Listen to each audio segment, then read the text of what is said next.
You ask Tiger to solve. This deals with linear equations with one unknown. The final result is x equals -2/3. Let's solve it step by step. Simplify the expression.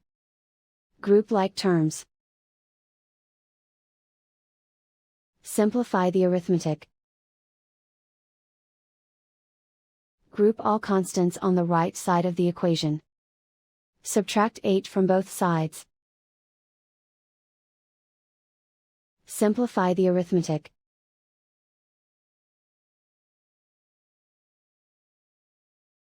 Isolate the x. Divide both sides by 12. Simplify the fraction.